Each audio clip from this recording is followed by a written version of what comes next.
This is Kootenai Co-op Radio, and this is Kootenai Morning, and I'm Anthony Santa, and I'm your host for the show today. You're tuned in to 93.5 FM here in Nelson, and let's pick another number here, 96.5 up around the lake and Crawford Bay.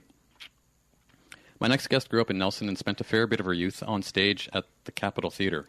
As a young adult, Brett MacDonald went on to study theatre at Capilano College. She then lived and taught and performed, I'm tired just thinking about all that, improv theatre in Germany. She also attended international improv workshops in Milan, Barcelona, and Strasbourg.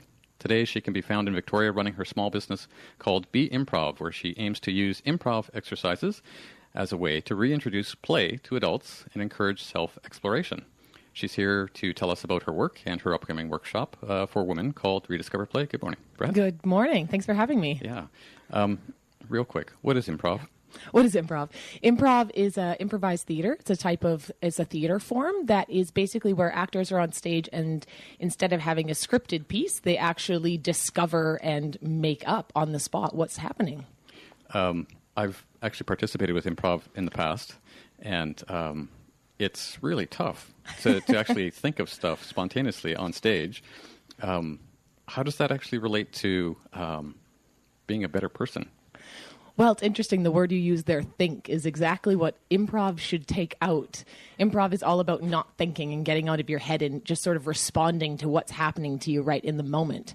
So I think that's how it relates into life, is the idea that you don't always have to be thinking ahead of what's going to happen, what do I do here, but just experience what's happening right in front of you, one thing at a time, and let that respond to that and let that affect you.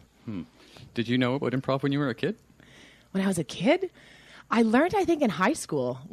We did some improv in high school drama. I think that was the first time. And then at Cap College, I did an improv course, and that was where I sort of thought, oh, this is great. And once I got to Germany and did some more and thought, wow, I don't have to memorize anything anymore. And did you decide to do improv because you were lazy or because you couldn't read? I mean, it just seems all kinds of. I think I liked the torture of it, getting up on stage, that rush that you get of, oh my gosh, what's going to happen? What's my character? Where am I?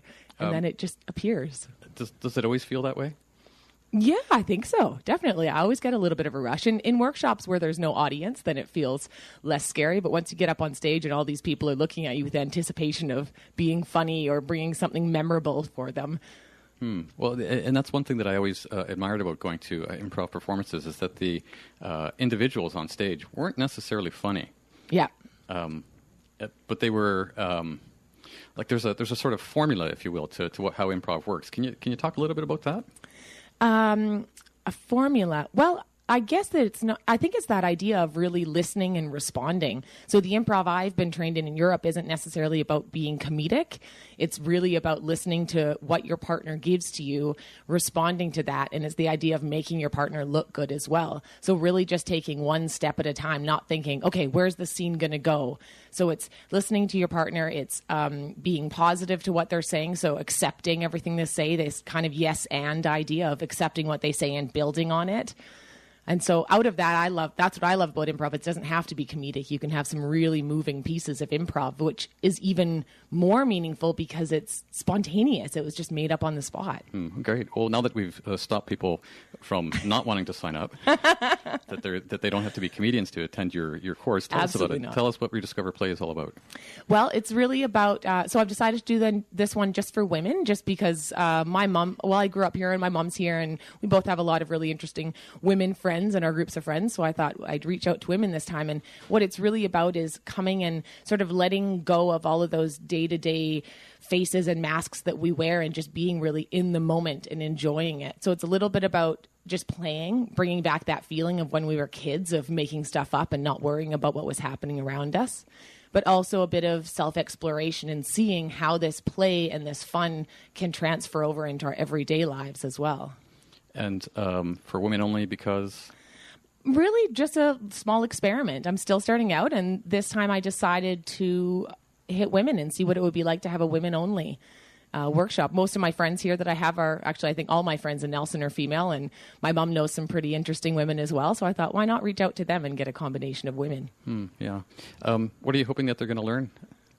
I'm hoping that they will learn a little bit something new about themselves, maybe surprise themselves a little bit, or get in a situation where they start to reflect back and think, oh, that reminds me of when I feel like this at work, or when I'm in a social situation, I feel a little bit anxious, and maybe a little bit of a takeaway from that of, next time in that situation, I'm going to give myself a high five, or I'm going to clap my name to someone, or something fun. Yeah, sure. Well, I think doing radio, live radio, is another form of improv. Yes, absolutely. In some way. Good example of that this morning is that the internet was down this morning before I came to the mics, and couldn't print my notes or get any of the details that I needed for upcoming shows and stuff for the day. All kinds of fun. Exactly. So it means you have to be an extra good listener and really hear what your interviewees are saying, so that you can build your next question, right? Yeah. Well, as you can see in my hand here, I did get my notes. You did. Well, and the notes are important just because I want to give the details correctly. But we'll get to that in just a minute. Okay. I still have more questions for you.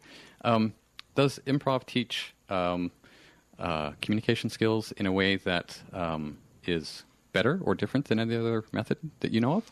I don't think that it's better. I think it's a different way of trying to play with communication skills. So in this workshop, I'm really focusing on being aware of what's happening in our bodies, as well as being aware of what's happening in the bodies of people around us as well. So it's sort of leaning more towards the body language versus the words. So being aware of what you're feeling inside and the impulses you're having and what the people around you are. So I think improv is just a different way of exploring communication skills as well as other life skills. I don't know if this is going to translate for radio, but can you give us an example? Of, give you an example of an exercise that we do. Sure. Yeah. So we have a lot of our warm-up exercises are sort of silly exercises with imaginary balls and things like that, and throwing or clapping names to people. And within that, I usually focus down and ask people to look around and see what people's bodies are doing. Because when we get scared or nervous, often we sort of hunch over and our faces get really serious and we get kind of stiff. And so it's becoming aware and looking and thinking, okay, what is my body like right now? How can I relax? How can I relax my face? And so even thinking of communication in that way of what are we presenting to the world around us. Wow, that sounds exciting. I'm just looking at the clock there. That's also exciting. Quite. Any final thoughts? I just encourage people to come out and try something new. I know the idea of improv and being funny and witty is really scary, and I myself find that scary. And so that's why I'm leaning more towards feeling your bodies and your emotions and things. So I encourage people just to come out and try something new. It's a very safe place. It's going to make you laugh. You're going to enjoy yourself. And the room we're working in is air conditioned. So that's all I can add to that. Not like this one. This one's a little toasty. Yeah, just a bit. Nelson's hottest radio station. Rediscover Play is the name of the workshop, happening Wednesday, August the 9th. That's next week, 7 to 9 p.m. Cost is $15 or $20, sliding scale. Yeah, sliding scale. Nelson United Church in the Fairview Room. That's at 602 Silica Street. Find out more about Brett. Go online and look for BE improv.ca, bimprov.ca, or email her workshops at b-improv.ca. Yeah, and I'll just say that people do need to register for the workshop because there is a limited number of 14 spaces. So. There you go. Act now, limited time offer. Speaking today with Brett McDonald, no relation to any other famous McDonald's in town. Oh, possibly one. Maybe two. I'm not sure. Thanks for coming in today, Brett. Thank you so much for having me.